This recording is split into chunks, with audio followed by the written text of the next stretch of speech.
Well, welcome back to our final episode of our Enneagram series, where we take a look at not just the numbers, but we take a look at the subtypes behind those numbers. And once again, I'm joined by Mitch Comstead. How you doing today, man? You know what, Nick? I am doing... It's Wednesday. I'm doing fantastic. You were just mentioning, though, that it is Wednesday. It is Wednesday. You're having a little bit of a hard time right now.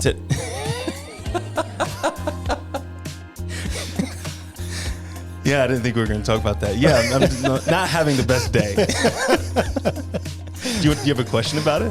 Nope, I'm just making a statement. My day is great. Your day is, it doesn't sound like it's going that well. Yeah, I've been running late all day. That's the way today has felt. Yeah. So, but I'm getting. How are you doing, Nick? I'm working through it. I'm good. I'm tired. Okay. School started with the kids. Yeah. So it's like everyone's going to bed a little, probably later than we should be, and then each morning is early. Mm-hmm. And so everyone's just tired in our house right now. But can I tell you a crazy story? Yeah. Well, no. First, I have to welcome you, Nicole. We're sitting there talking. I'm sorry. Like we don't even exist. Please welcome Nicole. Matt, thanks for being on the show today. Thanks for having us. Thank you. Absolutely. Now, please. Now that you introduced, tell me your story. So I get home from work yesterday. It's like 5 something. I make dinner and I go up to tell my girls in their rooms that dinner's ready, and they're both sound asleep. Wait, what time? 5 something, 6 o'clock. Exhausted. And I got up this morning, and my oldest, who's 16, says, I slept really great last night. It was like 12 hours. I'm like, you slept from 5 to 5? Oh, so when they went to bed at 5, they didn't wake back up last night. That's crazy. Which is not my kids. They're night owls. Like, I used to be the night owl in our house, and now that I have teenagers, I'm like, guys, I'm going to bed. Can't handle it. But it's a lot. 12 hours last night, so school's a lot for them. And you have 2 teenagers. 2 teenagers, 14 and 16-year-old girls. Yeah. It's a thing. Just this morning, so my third is, she's like approaching the teen years, and I was saying that to Amanda. She's like, I'm not ready for another teenager. And she was like, but I guess if it's our fault. We should have talked to someone about family planning or something like that. But we've done it to ourselves. Mm-hmm. But Matt, your kids are younger. Yeah. You have 2 as well. Yeah, a 1-year-old and a 4-year-old. Uh-huh. Yeah, so it's with more on the way. Wow, maybe, congratulations, dude. Okay, so it's still a possibility. It's up in the air. Okay. They're the most peaceful thing in my life right now is kids. The kids are. So just add some more, yeah. Okay, yeah. It doesn't just get easier the more you have. Just I feel like someone needs to say that. I was really hoping. Yeah. Let's get something. Well, guys, thanks for joining us in the conversation about Enneagram 9s. I've been looking forward to this one. I imagine, Mitch, you can correct me if I'm wrong, but this is an episode that I could just say whatever I want, and you guys will just go along with it? Yeah, absolutely. Okay, is that the way? That sounds really good. That sounds like a good plan, Nick. We should do that. We should. And we've been hinting at this from the beginning, but Mitch, you identify as an Enneagram 9, so we have three of you. It'll be interesting to see as we go into the subtypes to figure out, do we have all 3 represented or, So actually, I want to make a comment before we jump into the Enneagram stuff, but I'm more just out of curiosity. Nicole, you mentioned that you used to be the night owl in your house.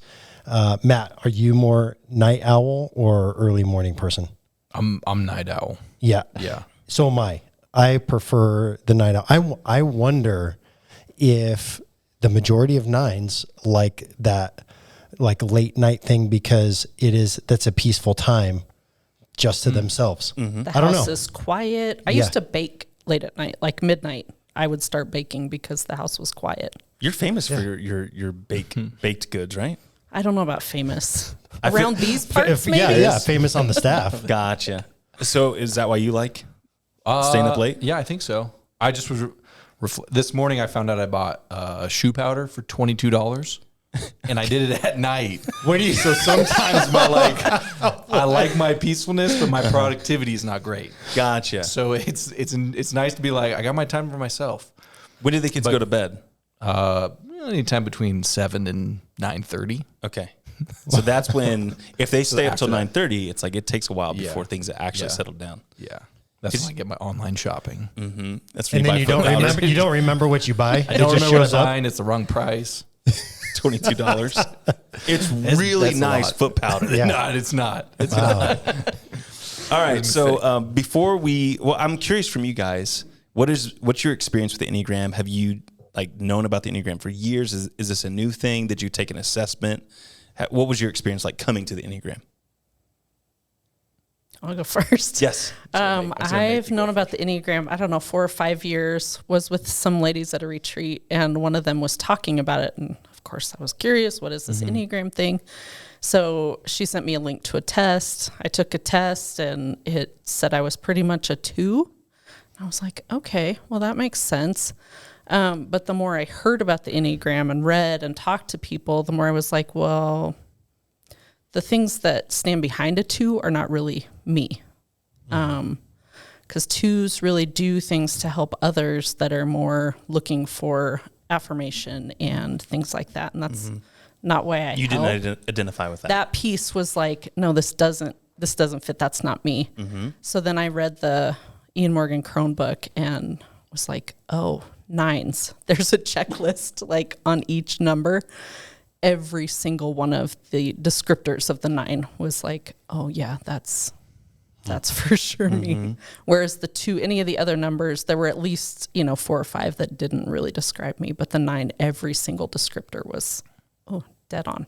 So that's interesting, because I've had recent conversations with people that have just taken a test, and they say this is what I am, and it's their first dipping their toe in the water. And I've said to them hey, but don't just take the test. You need to study it some more and research it. And they're like, what does that look like? So I'm curious, Mitch, you can jump in as well. What does that look like? What would you encourage someone to do? Obviously, you said you read a couple books.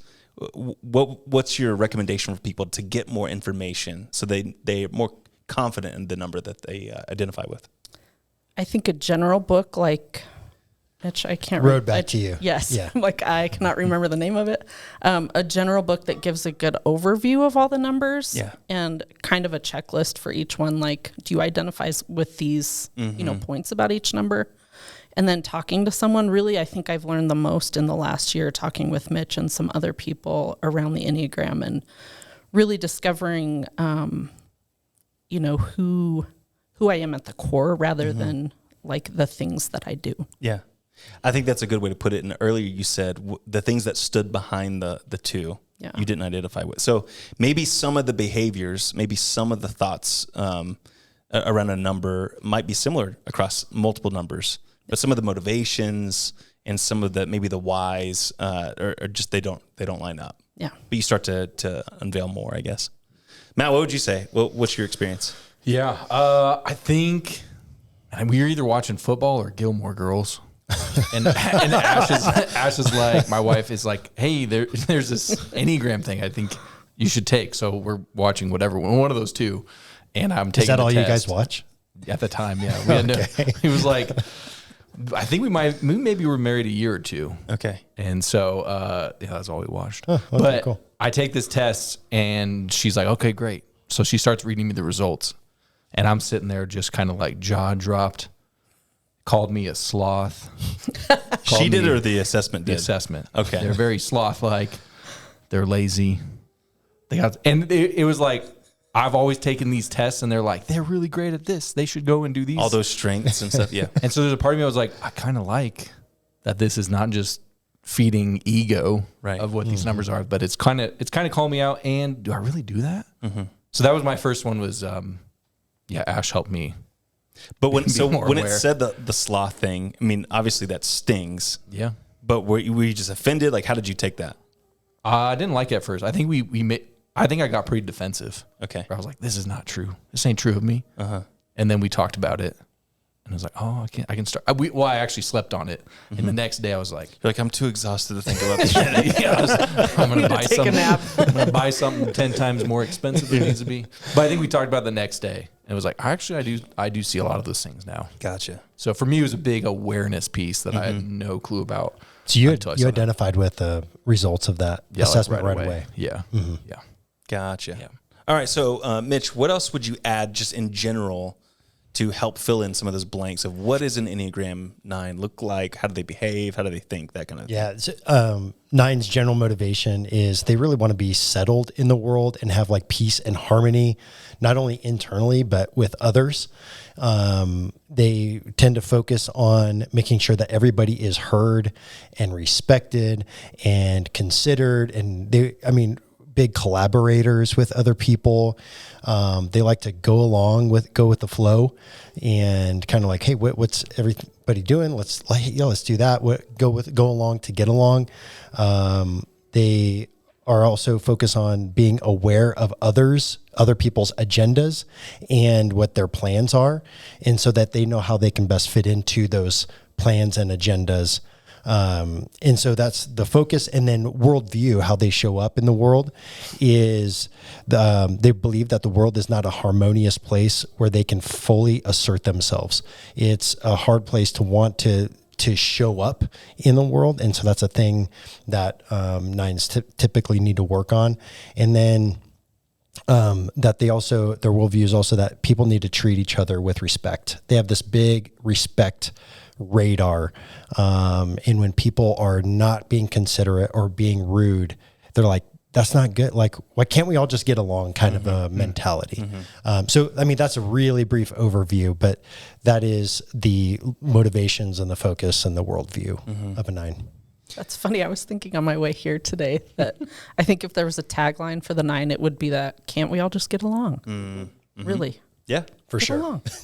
And I want to talk about myself for a second. As a 6. As you do. Yes. As a 6. But I want to hear what you have to say. You said in the email 9s were the best number, so you're excited for this one. I am. Wait, save the last one for that. Yeah. We save it. Yeah. What was the phrase you just said? Best one for last. Best one for last. But I can relate a lot to a 9.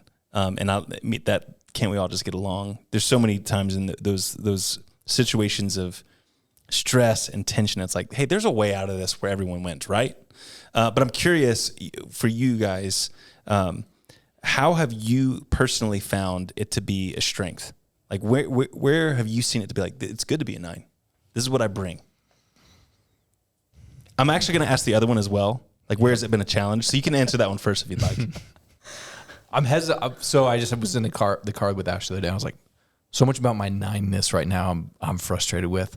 I think the good parts are, I think so much of what I do with my job, with working with students, comes from a place of my life was like, I just got bullied a lot when I was a student, didn't feel like I had people who really looked out for me. So there's a part of I do what I do because of a lot of honestly, the household I grew up in was tricky. A lot of people arguing. I had to find my own peace.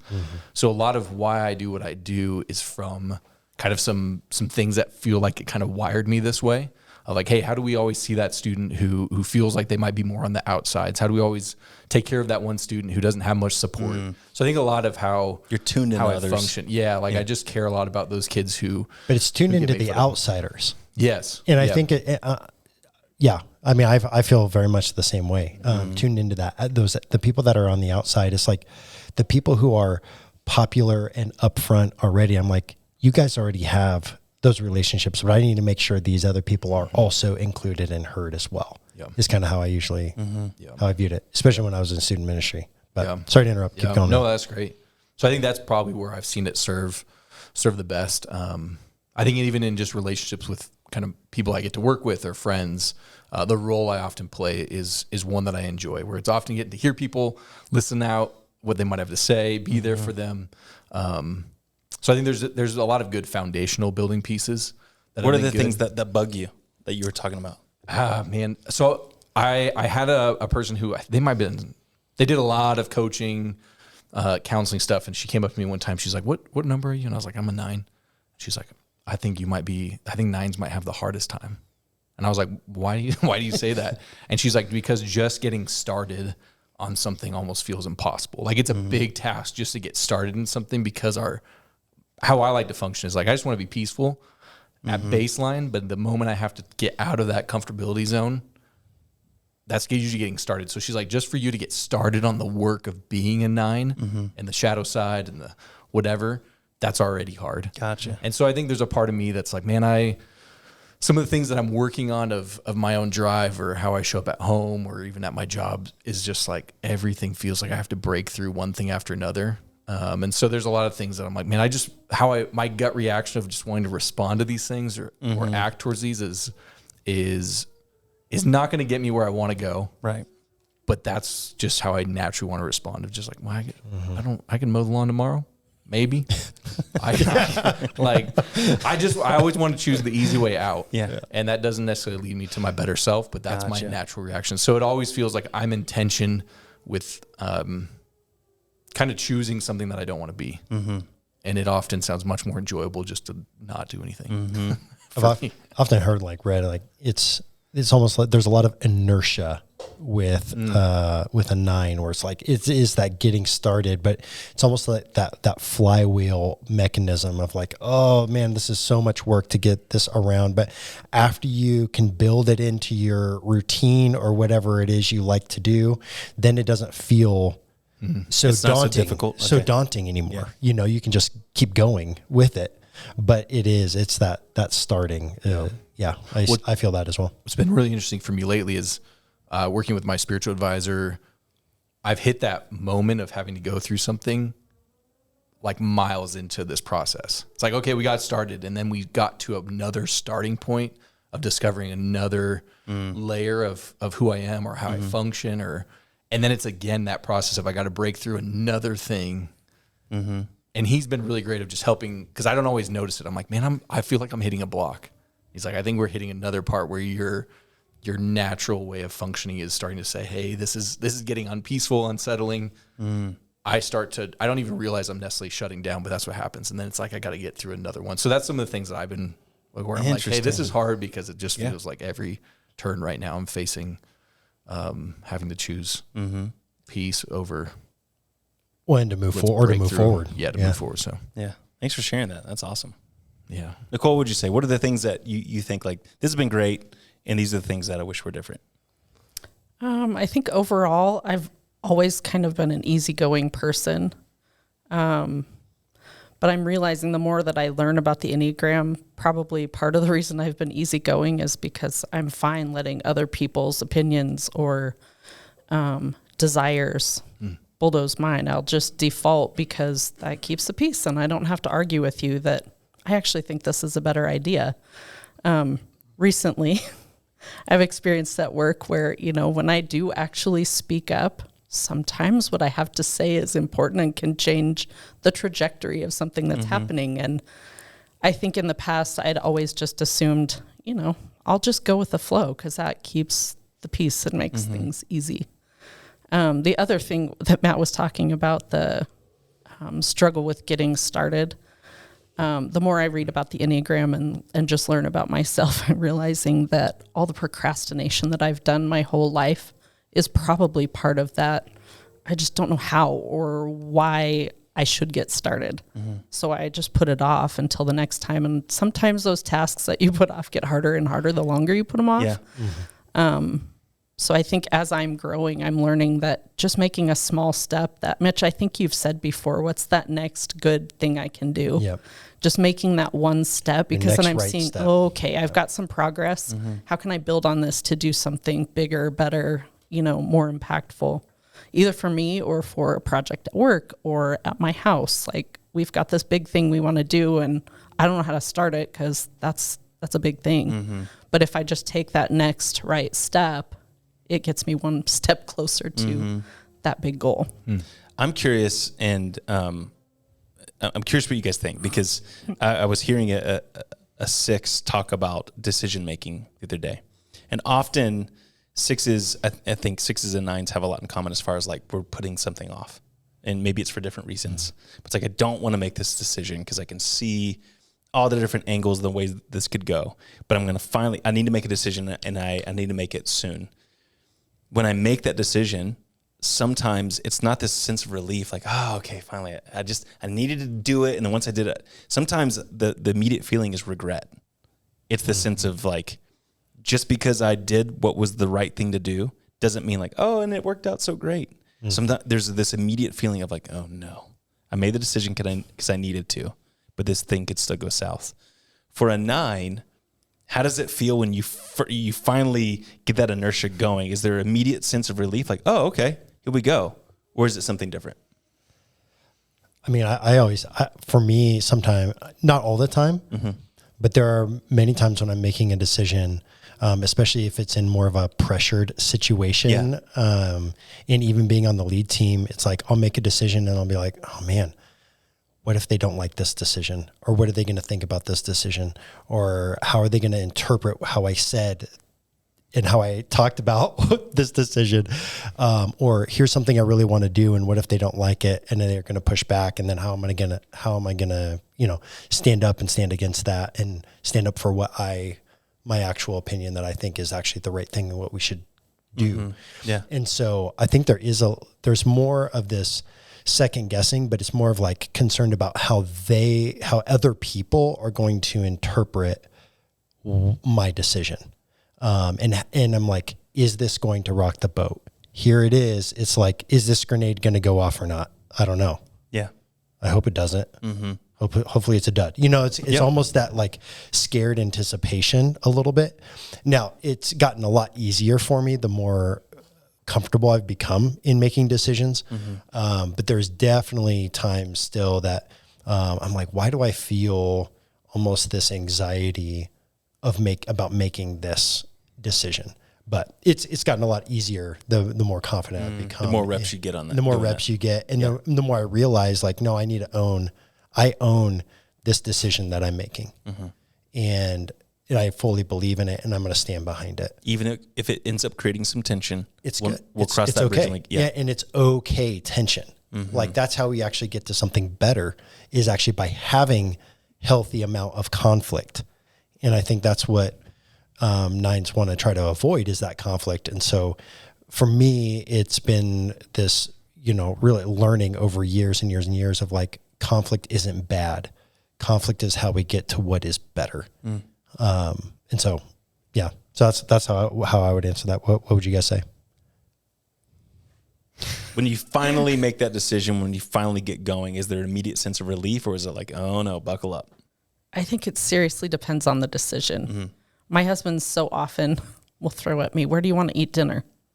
I don't know. Sometimes I really, truly don't care. But if there's gravity in the decision, it takes me a lot longer. Holiday or big event or something like that. Holiday, or should we, change how we're doing something? Yeah. I got to think through all the different things before I can make a decision, because I don't want to upset this person or this person, because I want to keep that peace. And like Mitch, you were talking about conflict.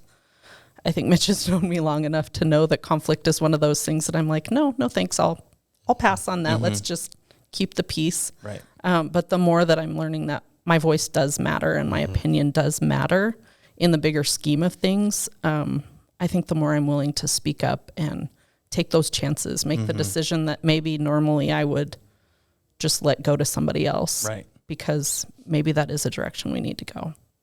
Well, let's talk about instincts. And what I'd love for Mitch to do is maybe start with an overview. This is what you've been doing the last episode. Start with an overview.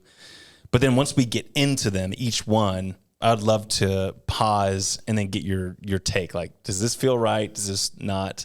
And most likely there are going to be some things that you guys strongly relate to, some that you're like kind of, and then possibly even one that you're like, that doesn't resonate at all. But do you want to give us a quick overview first? Yeah. So again, the subtypes are self-preservation, social, and one-to-one. And so the social nines, all 9 types of the 9 types want to keep the peace in some way, in some form. And the self-preservation nines, they want to keep the peace by being independent and not letting their issues, their decisions, their agenda, burden anybody else. So they want to keep it all to themselves. And so is not to rock the boat. So they keep it all to them, and they want to be very independent in that way. The social nines, they're the counter type. So they're the ones actually trying to push against some of that inertia, some of that just going along to get along. They do it in a little bit different way, but they try to keep the peace by focusing on what's good for the whole group, and they will work tirelessly in order to help the group in any way they can. And then the 1-to-1 9, they want to keep the peace by merging with other people. They usually, it's a friend or the significant relationships in their life. They want to know, what is your agenda? What is your plans? And I want to go along with that, because then I don't have to figure it out for myself, and I can just go along, and that'll be the easiest way to keep the peace. Mm-hmm. And so that's kind of a real quick overview of them. But diving into the self-preservation 9s, this subtype establishes a sense of connection through the reassurance of routines and physical comforts. A couple things you need to know about the self-pres 9s is that they merge with their favorite activity, whatever that tends to be. So they find something they really like to do. It could be eating, it could be reading, it could be playing games, it could be watching TV, it could be sleeping, it could be working, whatever their preferred activity is, that is like their escape mechanism to keep the peace. Whenever life feels chaotic, they can retreat to that thing so that they can avoid so they're not burdening other people. They will retreat into their own inner world of peacefulness, doing whatever that activity is. And they do that to, try to forget themselves, to avoid pain, whatever it is for them. Another thing you need to know about self-pres 9s is that they love familiar routines. They want familiar routines instead of going out into the world where they may encounter conflict or uncomfortable situations. These routines allow them to maintain their inner peace and avoid the need to explore or feel deep emotions. If I can just go along with the routines and let these familiar routines carry me along, I don't have to actually engage all the inner stuff that's going on. And that helps keep me at peace because I know what I'm supposed to be doing. And then the last thing is that the self-pres 9s are the most assertive of the 9s. They're the most 8-ish 9s, but they won't be confused with an 8, but they're the ones that are most willing to speak up and to speak out about things. They have a more forceful energy. They're also the most irritable and stubborn of the 9s. If somebody tries to push them, they'll be like, or tries to break in on their autonomy or what they want to do, or tries to tell them what to do, they're like, nope. They might not tell anybody nope, but in their brains they're thinking, I'm out. They might say yes, but everything inside of them is like, I'm not doing that, but I'm just going to tell you yes, so I can get out of this conversation right now. Because it's creating conflict. Because it's created conflict, yeah. So anyway, that's a quick overview of the self-preservation 9. Gotcha. How does that land with you guys? I think that one lands more with me. I'm a 9-wing 8, and so I think with that more 8-ness piece, I think I go about it a little bit a different way. Mine is like, I protect my peace. That's where my 8-ness comes out. So if something's interrupting that, then I'll often level up to be like, I got to protect this. So I think there's a lot of things in there that were helpful. They want more. So this self-pres 9 also wants more alone time than the other 9s, and they will do anything they can to protect that. Do you like to be alone? No. Okay. You don't? Not so much. That's totally fine. Yeah. Did you feel that? It gets uncomfortable. That doesn't feel very peaceful. It's just silence. And I want to hear from Nicole, but I also want to hear from you, Mitch, since you're a 9. But we can start with you, Nicole. That one didn't resonate like everything. There were a couple things that I caught on that when the self-pres 9 will want to pull away so they don't have to express emotion, I will kind of find something that is one of my favorite things to get into, but I wouldn't say I'm a forceful 8-like 9. You're the sweet 9. Aw, thanks, Matt. I haven't experienced anything mean from you yet. Just wait. Maybe you haven't known me long enough. We're coming up on a year. I don't know if any 9 would be like, man, that is the meanest 9. I don't know if there's it's they might be stubborn and you're might be irritated with a 9 for not moving, but that's about that's where you get like frustrated with 9s. It's because they're not doing anything. Yeah. So, I mean, you've done a lot of work on this, but when of the 3, how does that one resonate with you? Yeah, this one is me. I definitely resonate with the self-pres. I love my routines. It's interesting. Before I had this language, there was years where just even trying to figure out school carpool schedule, and I feel like there was a couple of years where it was like changing every week, and like Becky's work schedule would change every week. And so that was really, really disruptive to my rhythm and my routine. And I felt like, I felt like I could never get in a groove. And so I felt like that inertia of like, oh my gosh, I have to start over. And I'm like, it's not that big of a deal. Like, in my mind is like, it's not that big of a deal. But then everything inside of me is like, it's a lot of mental energy for me to try to figure out, and how am I going to fit this and create this new routine with this new schedule, a new thing. And so that was very difficult for me. So like that piece of it, I've talked on here before. I love board games. That is definitely my preferred activity, but that I also like incorporating other people in on that, and like, that's where I like to enjoy people. And so anyway, this definitely resonates with me the most. Yeah. So you said it's the most assertive. I'm curious, how do 9s express anger? They don't very well. It's usually passive aggressive when it is. It's like, I want to tell you this, but I'm not going to tell you, so I'm just not going to do it. Okay. Or it's like they think about all the things that they wish they would have said or want to say, but will never say. And so usually it comes with avoidance more than anything else. I don't know what you guys would say if you say how a 9 expresses anger. I mean, one of the key things a 9 needs to do is to work on getting in touch with their anger and being okay with it. I've done lots of counseling, and it's been incredibly helpful for me to get in touch with my anger, because anger is actually what creates the action. The anger is that it's almost this motivating force to move through the inertia to act. And so the more you can become in touch with our body and our anger, the more we are freer to act. And I remember in counseling, the counselor, she said, Mitch, you just keep saying you're frustrated about this or frustrated about that. And she's like, and I think you're actually really pissed off about it. And so you need to say that you're pissed about this. And it really angers you and really upsets you.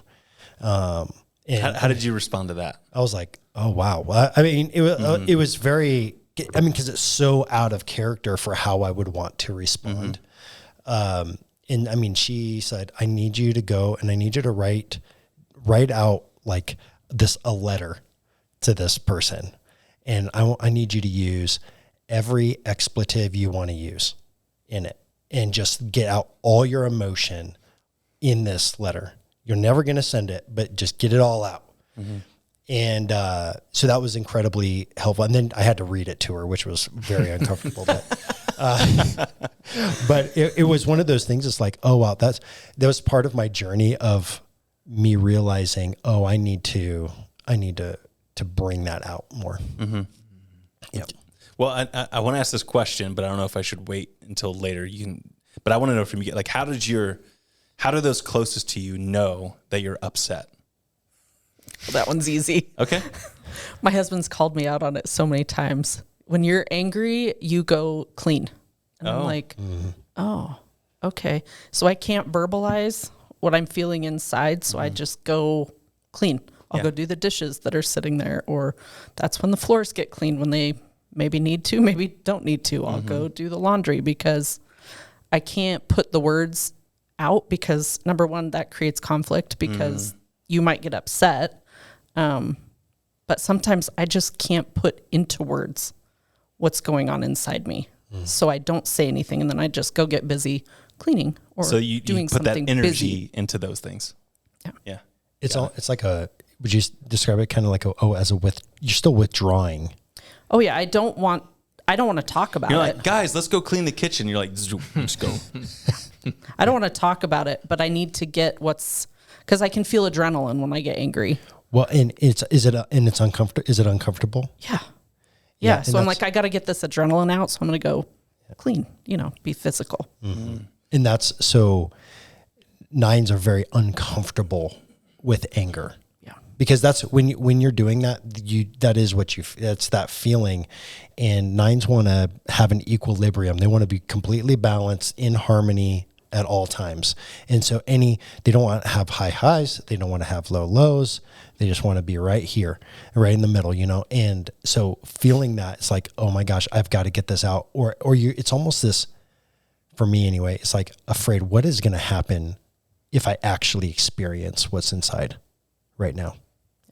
So anyway, I don't know. Or if I say something, is it going to build and your reaction's going to be bad, then I'm going to have to deal with these even more or for a longer time. Like you're worse off than you were before if you just didn't if say I anything. just stuff this and not deal with it, it'll go away.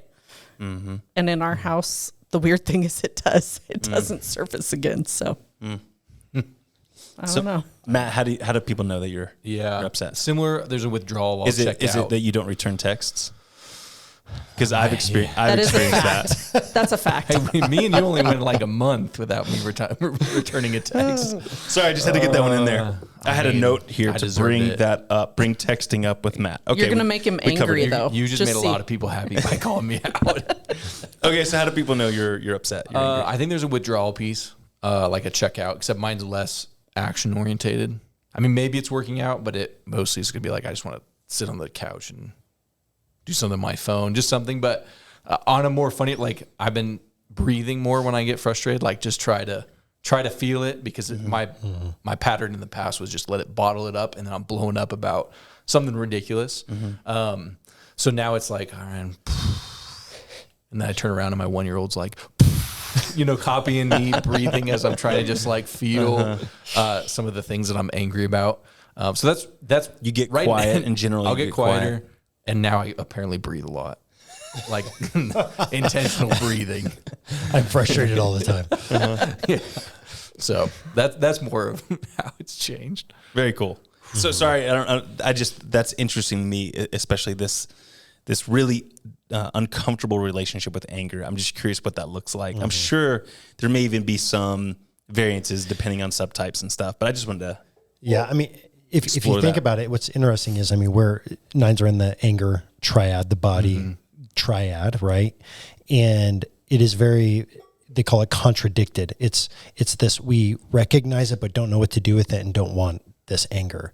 Whereas 8s, they externalize their anger. It is put into direct action in moving forward. Whereas for the 1s, they're internal, they don't like the anger. They internalize it, and then it ends up spilling out more as like resentment, but it still drives them to be the best and to better themselves.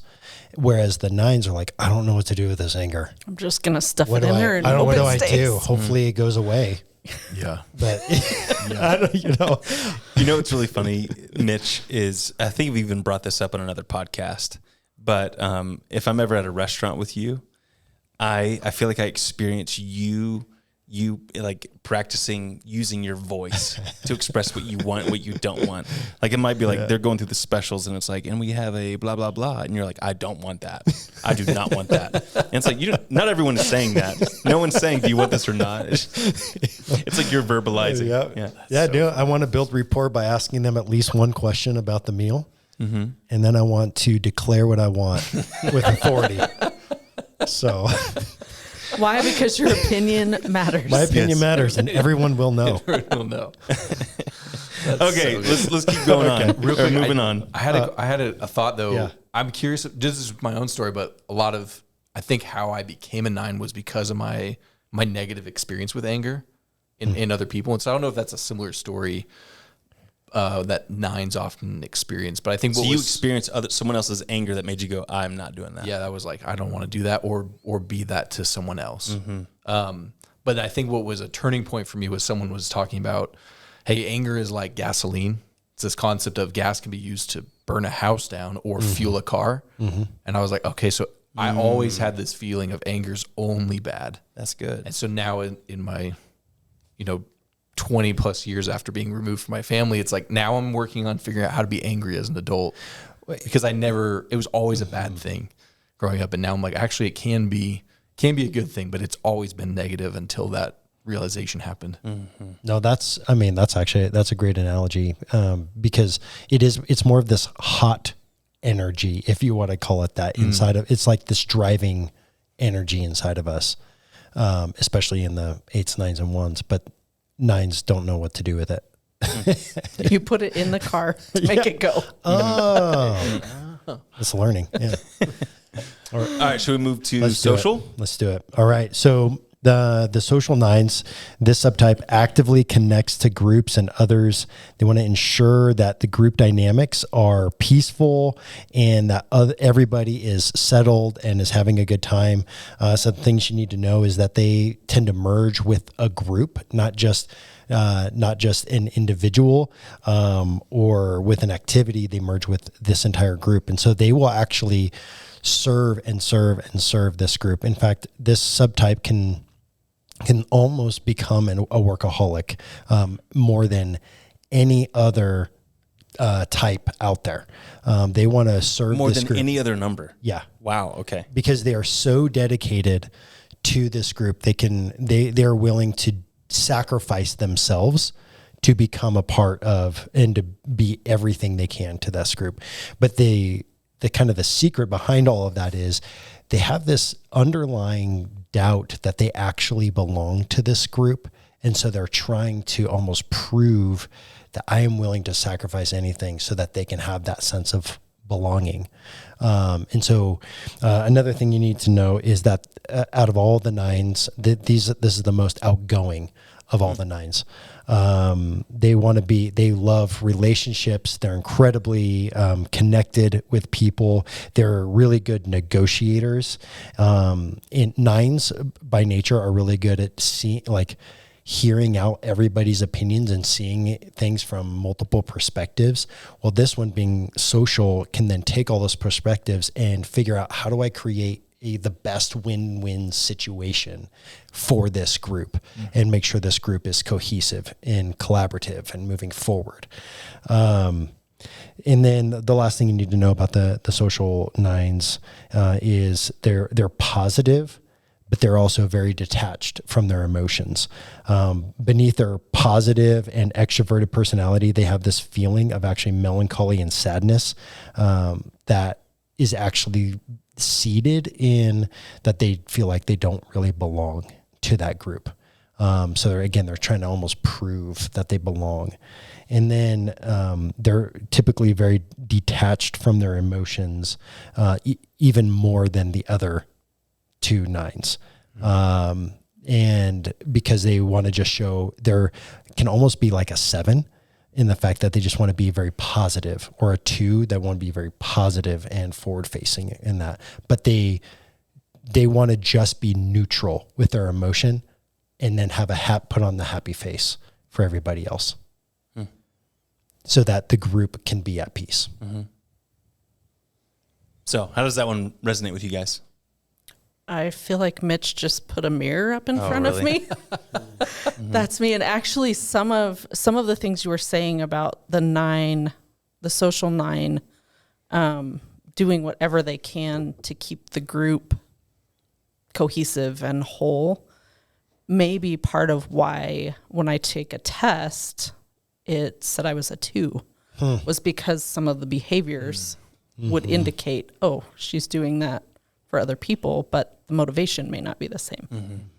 But almost everything you said about the social 9, I was like, okay, not as much the melancholy, like sitting in. But they almost, unless you've done a lot of work, you may not even realize that it's there, or that's the motivation. Gotcha. For for the serving of the group. And maybe it's not there. Yeah. But there's this, it's like, do you feel like this like you disconnected from the group, or you want to prove that you do belong to this, to different groups that you're a part of? I think it depends on the length of time I've been with the group. I think when I'm newer in a group, yeah. Like when I first joined the staff at Rocky, definitely felt like, oh, I don't know that I belong here. I got to work harder to prove that I'm really supposed to be here. And how long? And that's never been a verbalization from anybody else. Sure. What year did you start? I started working at Rocky in 2016. Okay. Very part-time in a childcare role. Mm-hmm.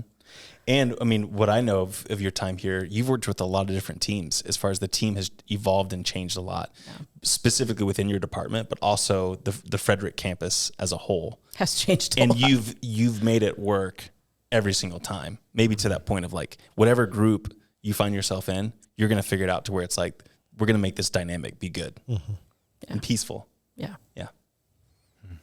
So Matt, I'm curious, you hear the social, is it like, does that resonate similarly to the self-preservation one? I think a little less for me. I mean, I love the social aspect. I'm a big people first. I love getting to know people, spend time. I love the relational aspect. I think though, for me, like there's a book out there that's like, hey, when you get to heaven, an act of worship is working. And I was like, there's no way this book's true. So when you were talking a little bit about the like, they are deeply connected to, the work. I was like, I think it maybe lost me there, but I still appreciate that aspect. So, yeah, I think it just. I was curious a little bit about the social piece. You still could be an introvert and be this type of subtype of the social 9 is probably extroverted. Okay. More than introverted. Have you ever done a Myers-Briggs, Nicole? It's been a long time. Would you describe yourself more as extroverted or introverted? I'm an ambivert. I need both. What does that mean? It's like that's like I need the extroversion, but okay. I have some times where like I've had enough. I got to go unplug. Yeah. So I have a need in my soul for both. Most of the time, though, I operate as an extrovert. Mm-hmm. Gotcha. So, I mean, what's interesting what you're saying, Matt, is, all nines actually, like maybe I won't say it that strongly. The majority of nines are going to approach the world through feelings and their heart and relationships. That's how they approach. Even though we're in the gut, body, action triad, we actually approach the world more through relationship and caring about relationships. So all the nines care way more about the relational connection than they do than just getting stuff done. It's not about the getting stuff done as much as it is about the relationship. But for the social, it's not it's not as much individual relationship as it is the group group dynamic. Not that you don't care about individual relationships, but it's like, how is this group doing? How is my family unit doing? And how can I bring them together and try to create peace and harmony in these situations? Whereas the self-pres is like, how can I make sure I maintain peace and harmony instead of how can this group maintain peace and harmony? Does that make sense? I'm laughing because when I walked in, I played that song and you're like, we're going to dive into that. I think that's it, is because my peace was taken care of when I came in, being like, this is going to be a fun environment. We're going to have a good time. And I'm playing the song. And that wasn't necessarily, I wasn't necessarily thinking about everyone in the room. But then thinking about this one, that's where I'm laughing, just because I'm like, yeah, I don't always think for the betterment of the group. Yeah. But you care about environment. I do. Yeah. Yeah. Yeah. Yeah. And I would say self-pres nines care a lot about the environment. I'm always reading the environment and wanting to make sure the environment is peaceful, primarily because that's how I am at peace when the environment is at peace. And so I remember being in student ministry, I would make sure, and even in groups now, I'm like, I want to make sure the tables are all evenly spaced and the chairs are nice and everything is decorated and like everything is nice. So when people walk in, this is a nice and peaceful environment That's that really I get to be a interesting part of. Because I think normally people would hear that behavior and say that's OCD. Things have to be perfect for perfect's sake. They have to be just so because that's the right way for that's not your motivation. No, my motivation is I want them to have the best experience, and this is, where it becomes faulty, is like the best experience is a peaceful experience for them. And to feel comfortable in this, not to be like, hey, we're going to take a nap, but they're going to feel comfortable in this environment, no matter what the environment is. Even if it's crazy and chaotic and fun, like we're doing something super big and fun, I still want it to be a comfortable, not awkward environment. For everyone to feel like they should be there. Yeah, exactly. Very Same. cool. Very cool.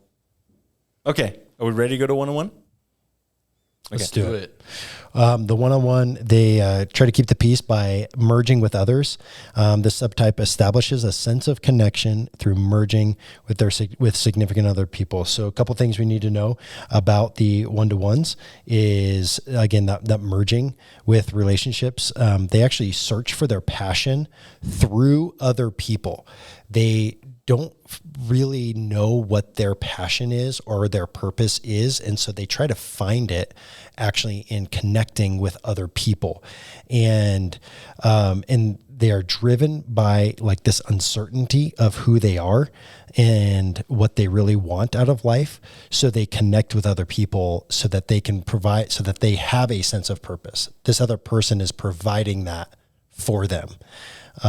They may lack structure in their life because of this indecisiveness and insufficient clarity, and they may question who they are and what they want.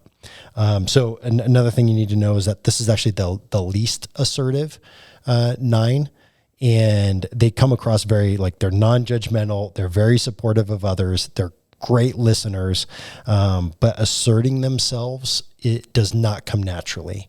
And so that's very difficult for them. And last thing you need to know is that they tend to adopt other people's viewpoints. Again, this is that merging concept again.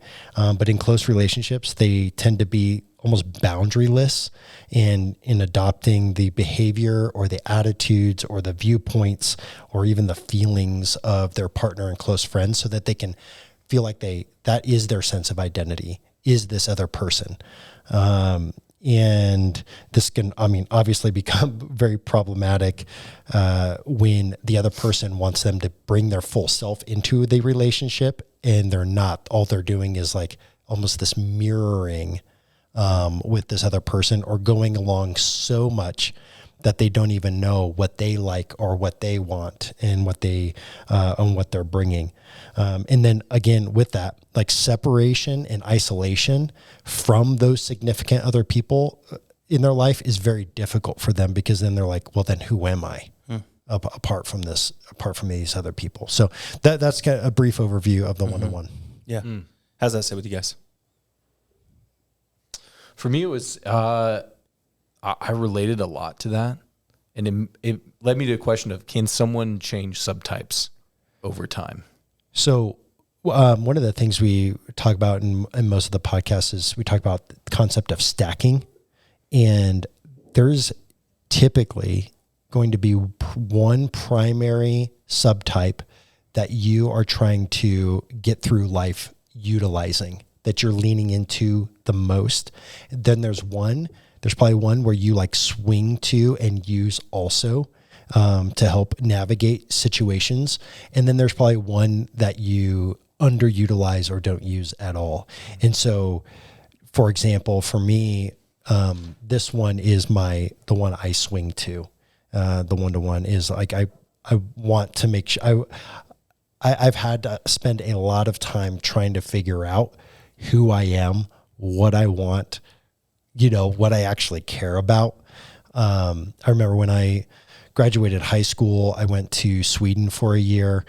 And while I was there, my big question to myself is, who is Mitch Comstead? I'm like, I have no idea who I am, what I want to do, what I like. I didn't know anything, because I had merged basically with other people in my life and went through a whole punk rock phase and did all this stuff. But it was just because, hey, some of my friends were doing this and this would be an easy thing to jump into.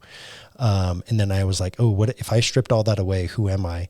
And for me, the big thing, this is bringing in the gospel for me is like, I found out that I was a child of God and that, and I can find my identity and I can merge with him and what he's calling me to do. And so I found my sense of purpose and identity and everything in Christ. And so that was a big eye-opener thing for me, and not trying to merge with all these other people in my life, but to merge with him and see what he has for me. So anyway, that was, so that's for me. What would you guys say? Yeah. But is it possible to kind of evolve over time where it's like, yeah, definitely maybe I lead with that self-pres, but I need to grow in this other one? I think so. I think you can definitely develop these other subtypes or utilize them. And so I think there might be seasons of life where you lean into one a lot harder than other ones. But I think there's probably one primary there still that you default to. But there may be other ones where you're like, oh, wow, this one helped me get through my younger years. And now I'm really leaning into this one in my later years. Interesting. Yeah, I asked that question because I'm like the one you just mentioned, the one-on-one. If you're out there and you're a one-on-one, this isn't a shot at you. But I think for me that those are places that that's how I functioned and was able to get by life younger when things. I was just like, I'm going to merge because I need peace because there's no peace anywhere. And now it feels like what served me well at one point in time was this one-on-one, but that isn't going to help me now as a husband, a dad, a leader. I have to find a more assertive way to just get myself moving, to discover more of who I am. So that's why I was curious about this change, is because that almost describes kind of like the first part I was talking about, where this is what I'm trying to fight against, because they haven't served me well. Although I do believe for some people they'd be really great. But for me, it's been a challenge to like, that's a lot of not favorite memories and moments in that space. So I'm moving to a different spot. And it also could be that like, maybe it is one-to-one is your natural, but as you've grown and matured, you realize, okay, here are the downsides of that. And here's what I need to work on. And you're taking, you're become more self-aware and taking those steps to discover more of who you are and getting out of that and not letting that be that just coasting through life merged with somebody else and recognizing, oh, I need to do that. That's the power of recognizing this. None of these are, perfect in and of themselves. It is a recognition. Oh, this is what I typically do. Merging with an activity and routine is good for me, but for my own sanity and peace. But at the same time, if that's all I did, I would never experience the joy of spontaneity and all this other stuff. I used to have a joke that I'm spontaneous on Saturdays between 3 and 4 p.m. And so it's like one of those things is like, I need to, broaden that for myself so I'm not just stuck in a routine. And if you're wondering how to do that, just have some kids. They destroy all sense of routine. Yeah. So correct. Nicole, how does the one-on-one resonate with you?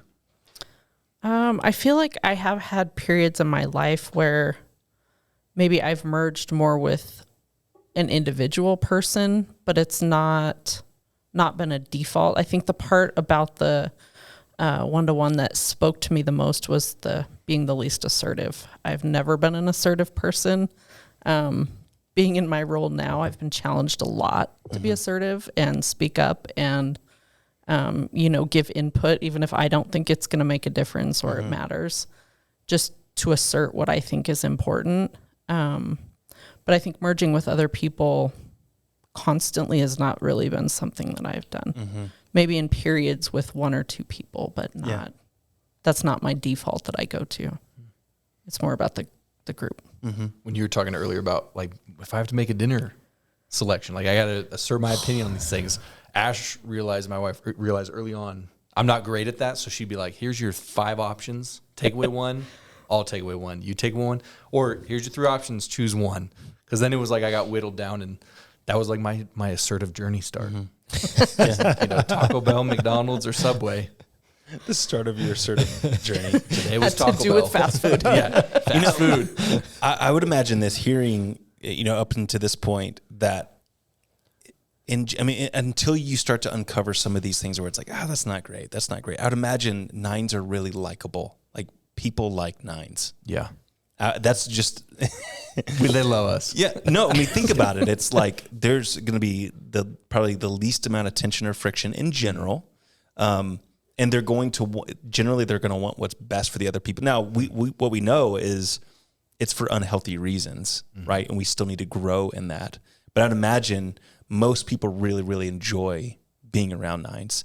Mitch, I'd love to know, to get us started on how do we grow? Like Matt, you said often with the Enneagram, it can say, look at all these ugly things about, this type.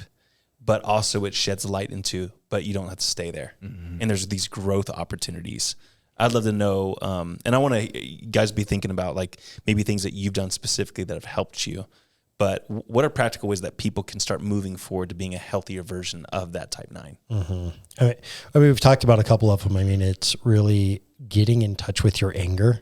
And it is recognizing that when you're angry and actually calling it, I am angry right now, and actually being able to say that, and then communicate it in a way and realize like, I can have some conflict. For me, it's been like a reframing of conflict because I used to, dread having to give negative feedback to somebody, but now it's like, I have to reframe like, I'm actually getting to help this person grow and take their next step in their leadership journey. Mm-hmm. And I'm not doing them any disservice if I don't share this with them.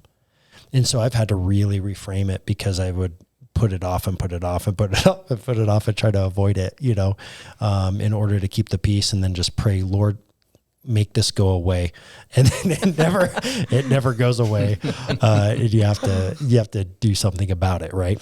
And then another thing is, really spend some time getting to know who you are and what your desires are. Even if you start a list of like, here are things that Mitch likes, and here in writing out, trying to define, hey, what is my mission and purpose in life? What is God calling me to in my life? What are my God-given gifts? And then what do I actually value, and what are the values that I want to stand behind and say, this is a part of who I am? I have a set of 7 I am statements that I say to myself every single day as a reminder of this is who I am and how I want to show up in this world. And one of them is, I'm a courageous and intentional leader. And today I'm going to do the next hard thing. And I have to remind myself, like, that is who it's more of an aspirational value, but it's like, hey, but it actually, when I say that, I'm like, okay, it almost gives me permission to do that hard thing. Next. And then it becomes a true thing. Right? Then it becomes a true thing. Yeah. And so, and then another thing is, I have lots of things for 9s that we can, it's great. We can work. It's great. We have lots of room for growth. But another one is like, figure out how to prioritize your tasks, because oftentimes it can be very easy to fall back into the routine of what is easy and negate the things that are more difficult because of the inertia thing that we've been talking about the whole episode of like, I have to start this thing, but I'm going to check some email because this is easy, because I already know that, and that's easy. And I look like I'm busy right now. But no, we need to really start on this thing. So one of the things I do is I actually have a little card, and one of our staff values is go get it.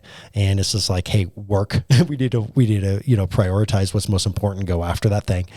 And so I actually have a little note card, and I write go on one side and get it on the other side. And I write down, here are the 1 or 2 things that I must get done today before I leave work on the go side. And then on the get it side, like, if I get the go stuff done, I can do the get it side. And so that helps me prioritize what is most important right now. And I think that's also an important thing for 9s is like, it's easy to fall back into those easy routines. Actually, Mitch gave me his list of 7 statements. The second one he says is, I am a beautiful, gorgeous man. Why? And I think that's really important for you to say every day. I need to hear that. I'm kidding, Matt. That's not the note. That's not his. I just envision him in the kitchen making coffee. I'm saying beautiful it and gorgeous I am man. smart. Kids are like, I am funny. Okay, so I would love to know from you guys, what has been something that's been helpful? That's helped you be a healthier person. Sorry. I think we got a treat as staff actually, and got to study with Mitch, the Enneagram, and he really did some challenging for each of us in our roles, but 2 personally, put some things out there and made us really think about, okay, what is it that you feel like you're struggling with as a person? And, around the Enneagram, here's some work action steps that you can make. And I think just really pointing those out, I mean, you're not going to find them on your own all the time, but just talking with people that know more about the Enneagram and how you can grow and move forward and recognize, those things within yourself that I just spaced the word. Being more self-aware. Yeah. Just seeing those things in yourself and saying, oh, that's one of those things that I need to watch out for. Those red flags that that you struggle with. Yeah. This is something I struggle with, and I've got tools. I know how I can move forward from it, and I just need to do the next right thing to be able to move on and become a better me. Because if I stay where I am right now, I'm not growing. I'm just stuck. Yeah. Matt, anything you'd add? I know we've already talked about a few practical things. Yeah, I might butcher this quote, but it was something like kind of delaying the inevitable to obtain peace is just delaying me actually getting true peace. And I think that kind of, there's a lot of really great practical things that both Nicole and Mitch mentioned I think you can dive into about decision-making and emotions. I think one that was helpful for me with emotions was, it was like, the goal was every day to try to check in with myself and say, hey, what are the core emotions I'm feeling today? And the core ones are sad, angry, scared, happy, excited, tender. What of those am I feeling? Just to acknowledge how, again, just that checking in of how am I doing. So that for me was pretty pivotal. But I think a lot of coaching, 9, like you mentioned earlier, 9s often can see a lot of other people's point of view. And it's very hard for us to understand our own or see what's going on inside of us. So for me, it's been very helpful to have coaching, other people come in. And then I think also being at a place that wants to hear my voice. For a long time, I was like, I don't have anything to add to this. I don't have value. I'm not going to say anything. But having someone be like, hey, what are your thoughts, Nick? That to me was very valuable of someone saying, calling me out. Is that freeing or is that threatening? When someone says, what is your opinion? Yeah, I think for me it's freeing. Because I think it's the relational piece of, I'm going to assume that you want to know my answer because you value our relationship. That's where I'm coming from. And I think just how I'm wired, it's going to be in a way that even if it's a controversial topic, it's still going to be in a way that's founded in my way of treating people as people first type of deal. So for me, it's an invitation to be able to have my voice heard, that sometimes I have the inner voice. It's like, you don't have anything to add to this. Yeah. So those are a couple of things I'd add on to that. I would totally agree with that too. Having that invitation, somebody saying, what do you think? Or what's your opinion? What do you have to add? Is crucial in actually getting that thought moving.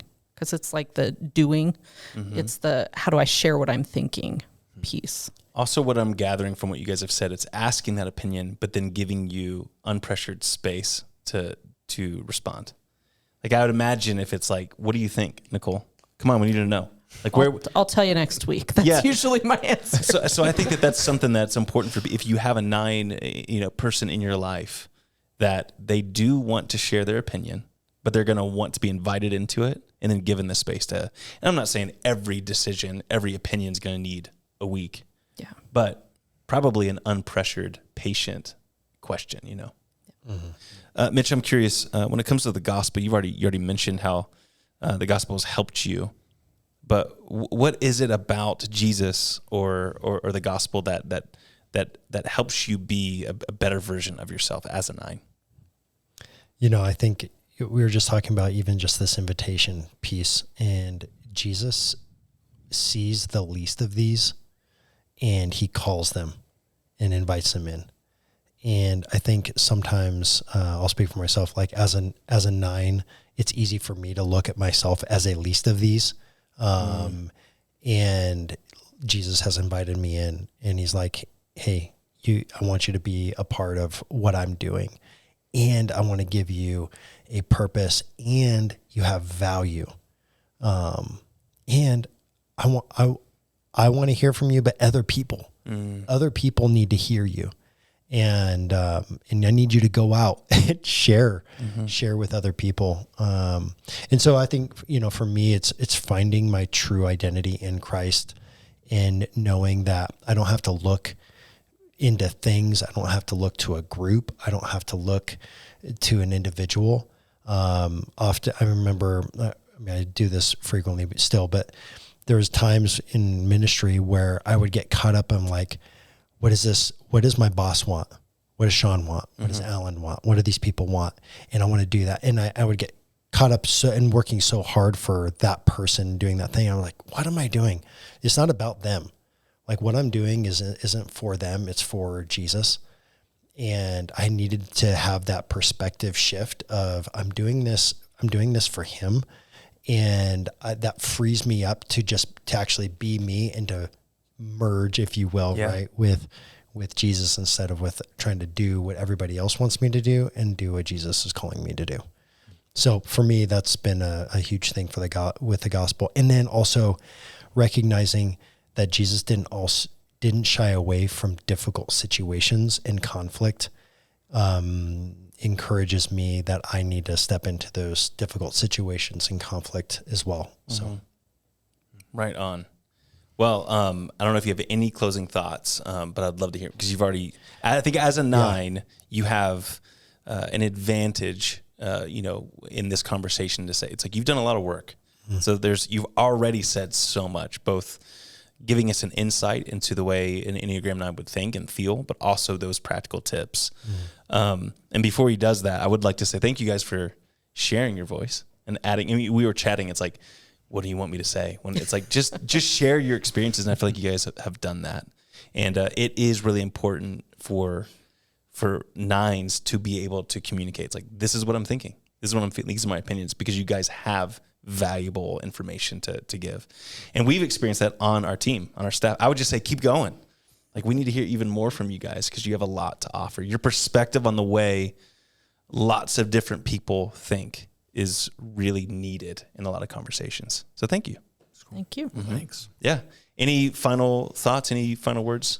The only thing I'll reiterate, which you just mentioned, is that your guys' voice matters and to speak up. And people do need to hear what's going on. And sometimes we, as 9s, need to not just wait for the invitation, but we need to take the initiative and to assert ourselves into conversations and actually speak up first. One of the things I try to do is I'm like, okay, I'm going to be the first to share when something comes up, because the longer it goes, the more likely I'm like going to just wait until somebody calls on me. Nope. But if I'm like, nope, I'm going to share first. So it's one of those, it's a mentality shift, but people need to hear what's going on. And then I would also say, I don't know for you guys, but like there's been several times in my life where I will share my opinion and then I'll think about it after I share in a meeting, and I'm like, I think the exact opposite of what I just said. And so for me, I've like had to go back and not be afraid to say, hey, you know what? After processing that, here's what I actually think. You know, it's interesting that I've witnessed that once or twice in a lead team conversation, and sometimes coming back to this conversation saying, I want to add a little bit more, or I actually have a change in my viewpoint. That is still incredibly helpful. I don't think you have to be afraid of this sense of like, oh crap, I'm saying the exact opposite of what I said. It actually most likely, in our experience, every time it's been, this is needed, because this aspect of the conversation was missed before. So I think you can have a confidence to go back and say, I need to say this. Yeah. Well, that's what I'm realizing is like, oh no, I need to be willing to go and back and share that. Yeah. But do it with confidence. Yeah. Mm-hmm. Yeah. Right on. Well, thanks so much. Thanks, man. Thank you guys for being on the show. Thank you guys for watching, for listening. Next week, we're going to be looking at Enneagram 10s. Just kidding. Just kidding. Dude, that would be awesome, man. Yeah. Should we add our own? We just introduce another one. Yeah. No, I think 9 is enough. I with the also, 3 subtypes of the 9s. It's a lot, yeah. Yeah. No, but thank you for all the work you've put into this. I mean, I'm looking at your notes across there. Those are notes that you created and you printed out in all the categories. So really, really helpful. If you're watching and you have gotten something out of this, please share it. We've seen that people are sharing it, and the conversation is growing. And these are available on YouTube, and of course on Spotify and Apple Music. Is Apple? No, it's Apple Podcasts. Sorry, you can tell that I don't. Yeah, it's Apple Podcasts.